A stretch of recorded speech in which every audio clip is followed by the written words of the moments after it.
guys, welcome to another episode of WoW Weekly with Myst. This week's Transmog is, of course, Canada Day related, since it's Canada Day today.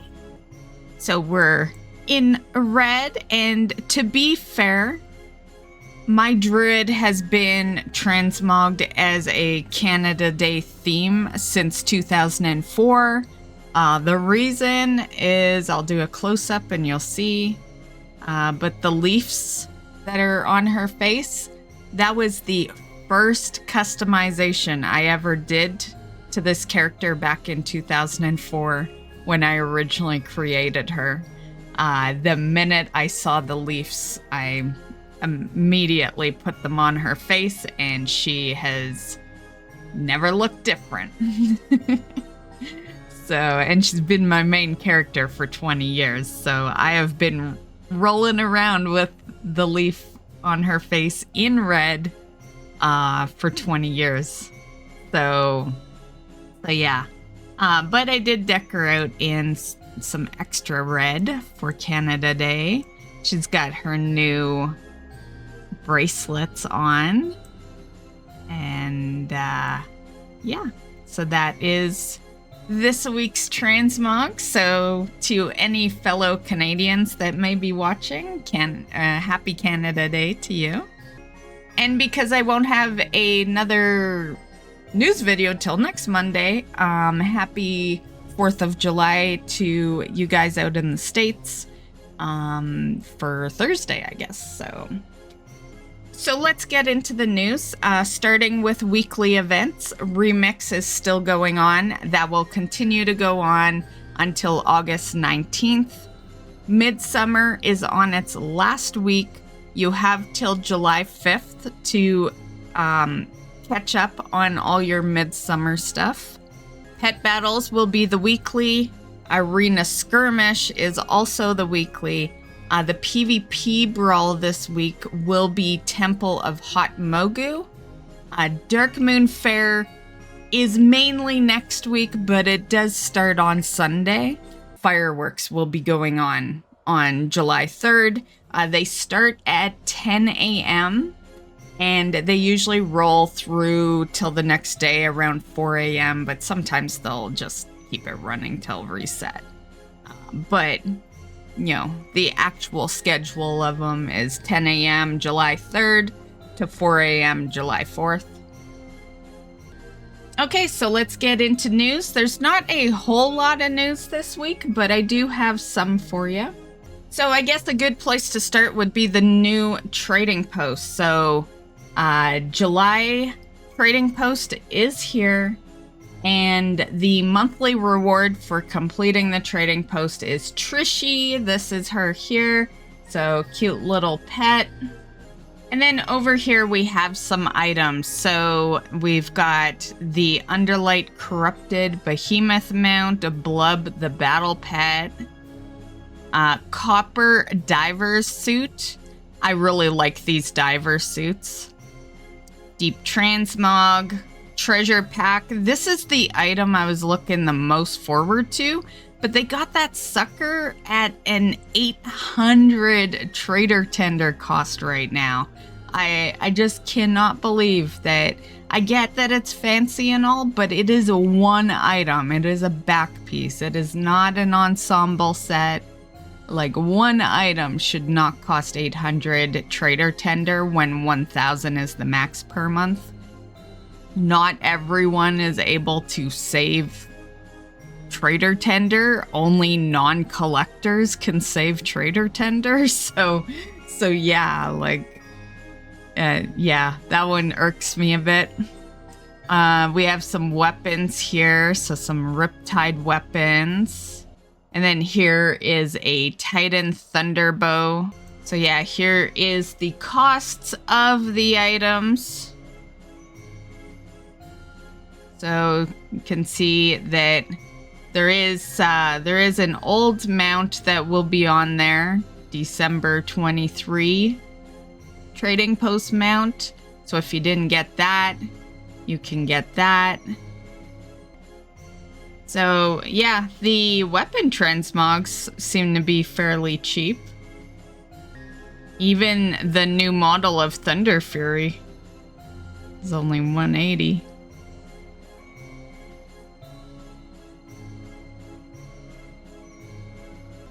So yeah, that is just a little peek at July's trading post. Of course, this video will go live right on July 1st, so you will be able to see the trading post today and check it out for yourself.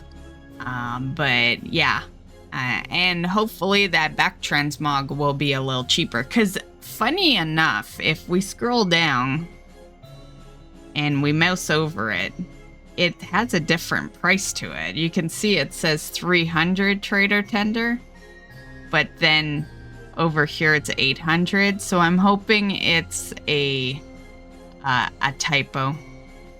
Yeah, but we'll see. We'll see if it's 300 or 800. So that's basically the only current news stuff I got for you. The rest is all War Within. Okay, so there's been some PvP honor and crafting gear upgrades for the War Within. So honor can be traded across your warband. Crafted PvP gear recipes will be purchased for a high amount of honor, but they aren't bind on pickup, so you can trade or sell them on the auction house. They will also use reagents purchased for honor and conquest, which also includes your weekly crafting sparks. Recipes are a one-time purchase and will not change season to season, though you will recraft the items to increase their item level, and sockets can be added to the PvP using the special Vicious Jewelers setting, which is purchased for honor, or Vicious Bloodstone, or you can obtain them from winning matches and other war mode type activities. The honor transfer rate, because honor can be swapped between characters, so that transfer rate is at an 80% conversion. Here is one thing that really interested me. So this is a transmog feature, and basically you can filter through to your classes on your appearance tab, so that you can see what everyone needs. So that is very nice. There are add-ons, of course, that do that, but it is nice to have it just on your screen and be able to, collect whatever you need per character without doing too much swapping. Also, the War Within will, of course, have a Pathfinder. All of our expansions do. So this is the Pathfinder achievement.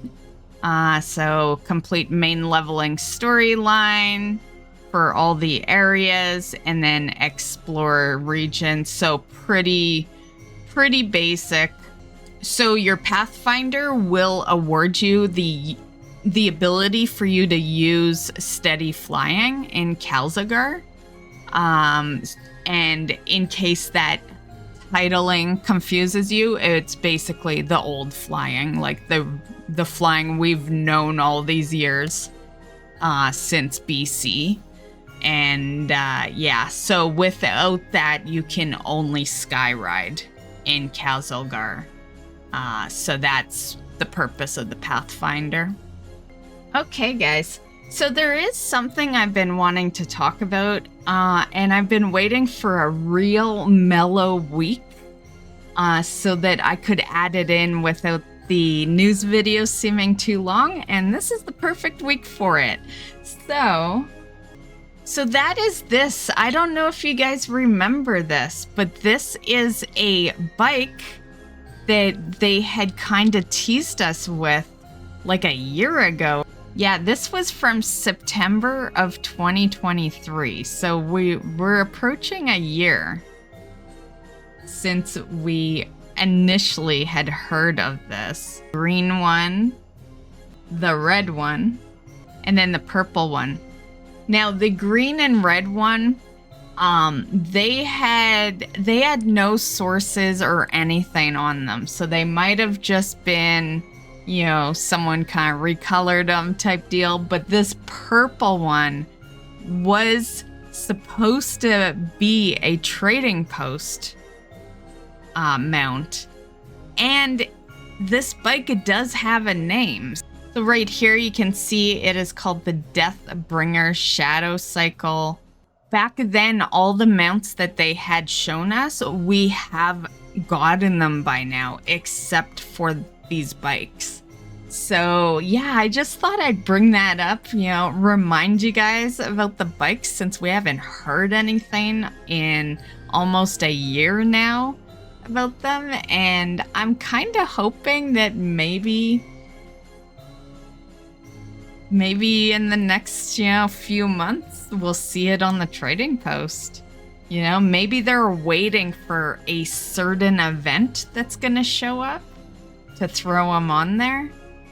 But yeah, I remember I was very, very hyped when they first showed that bike off because, like, it always seemed so perfect for me on like an undead warlock. Like, that's what I want. That's the character I want riding this bike, is my undead warlock, you know? And can't do that if the bike doesn't exist, and right now it's feeling like it doesn't, right? So yeah, I just thought I'd add that in to today's WoW Weekly. So as far as goals and accomplishments, I did accomplish a couple of things. Saturday, I did a big stream. I wanted to do a big WoW stream for you guys because it had been a while, and I know I'm not always able to get the EU crowd at like the better time that you probably can focus a stream for. So I went earlier and we did a bunch of retail stuff. I had done a bunch of stuff in Dragonflight, and then I hopped over to the Remix. I had knocked out a bunch of stuff from Remix, so I'll show you.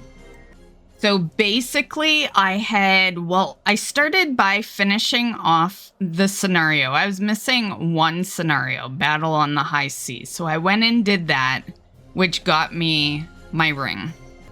Okay, so here's where you can see it. It's like not in an order, really, but here you can see it. So I only needed Battle on the High Seas. Everything else had been done a while back. Yeah. So, yeah. So I finally just, you know, every time I'd pick random, they wouldn't put High Seas in. So I just specified it, got it out of the way, got my ring. And then I went and did the same thing with Pandaria Dungeon. I had all of these, you know, in May, I guess, but I was missing Temple and Monastery. So I specified those and got that. So got the 2 rings, and I'd already had the 2 trinkets. And so I was missing the amulet.